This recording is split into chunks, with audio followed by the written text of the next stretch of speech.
It's in terrible condition. It really is it's beyond conservation. But it was made to fit round the bride's hairstyle because it was really rather a tangle of kind of silk-covered wire with a bit of net and a bit of lace attached to it. But when I looked at the image of Eliza, you could work out how these arcs of wire went around her curls and ringlets. We couldn't bring it over here. It would have been unwise, and it would be very difficult to understand. We may make a replica for the V&A exhibition just to show beside the dress, but I'm not sure about that. So that was incredibly, incredibly lucky. And it's a wonderful dress, and it's the first dress in the exhibition. We also had a similar problem in the 1920s. Again, lots of problems with conservation. And the only decent dress had a huge train, but we already had two 1930s dresses with long trains. Again, luck interceded, and I was offered this beautiful dress by the daughter and granddaughter of the bride who wore it. She was Maud Cecil, her father was an MP, Sir Evelyn Cecil, and it was a November wedding, and everything I read told me that velvet was a very fashionable fabric for November weddings, and gold was particularly fashionable in the 1920s. One of the strands in the wedding dress exhibition has been this interplay between white dresses and coloured dresses. So white dresses never go out of fashion, but sometimes other colours pop in.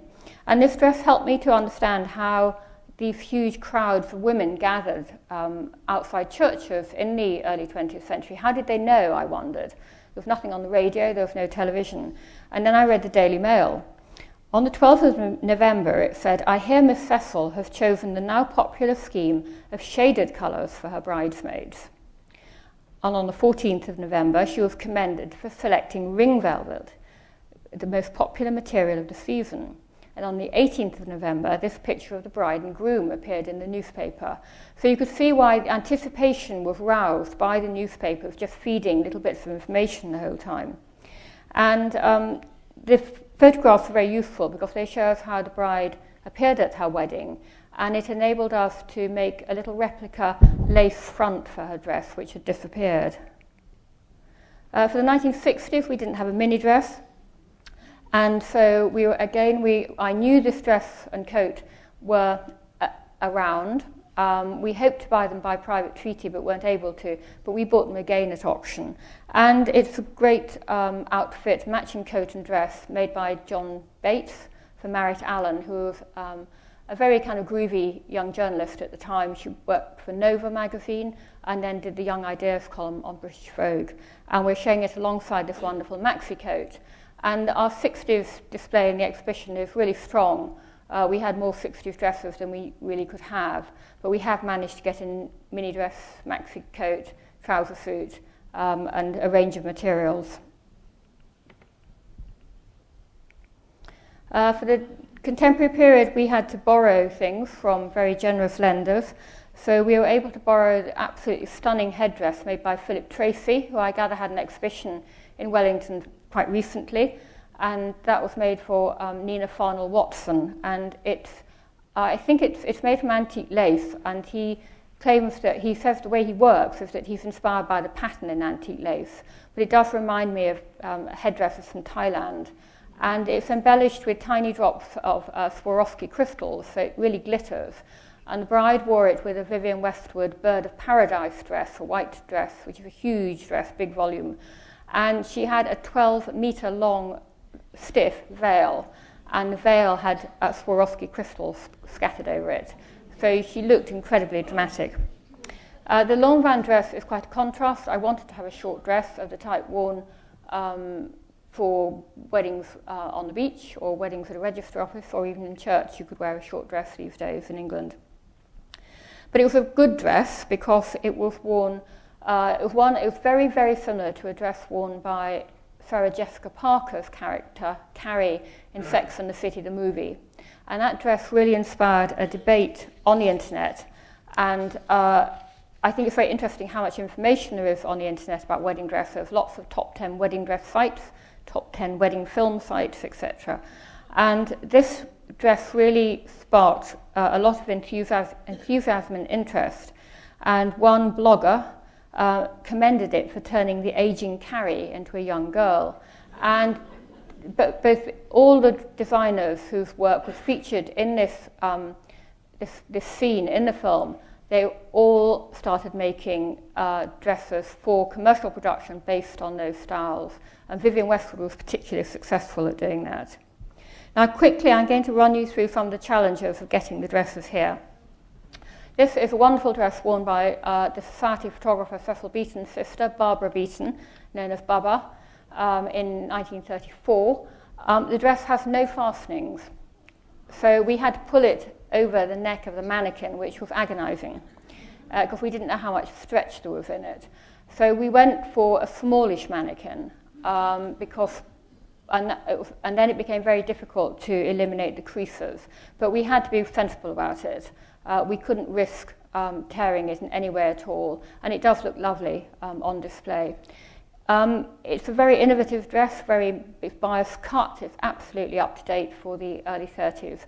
But the designer, Charles James, introduced a lovely traditional touch with some wax orange blossom, but instead of putting it in the bride's hair, she wore it as a choker around her neck.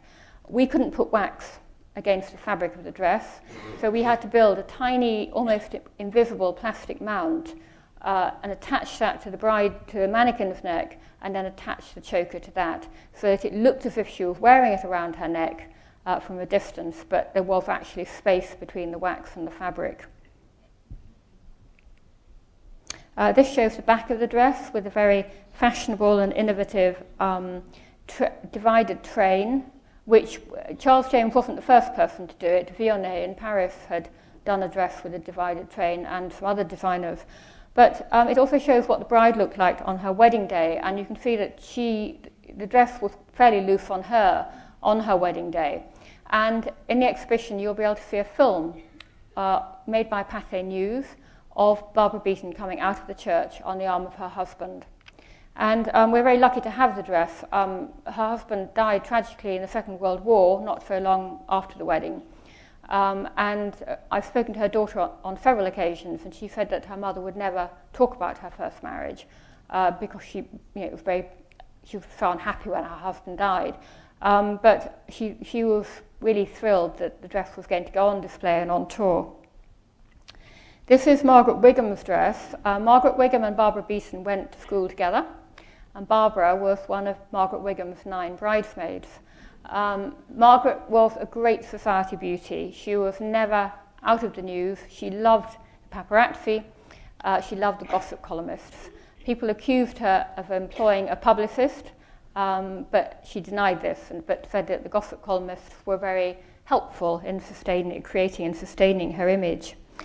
It is a beautiful gown made by Norman Hartnell. It took 30 seamstresses, 30 women, 6 weeks to make, and it cost £52. And the equivalent of that is about £15,000 today. So it was a very, very expensive dress. And it's absolutely magnificent. And this orange blossom motif, which he used on this dress, he'd used on previous wedding dresses, and then used again on the present Queen's wedding dress. So if you look closely at the picture of her wedding dress in the book, and at this, you can see the similarities. Now, Margaret Whigham's dress has a 12-foot long, 2 metre 70 train, which caused lots of thought. So number one, how do we get it to the photo studio? So we had a team of 7 people to get it from the textile conservation studio to the photo studio. So we had one person at the front steering the dolly, which is the kind of little wheeled support, and we had 6 people behind supporting the train. And here they are going along the corridor.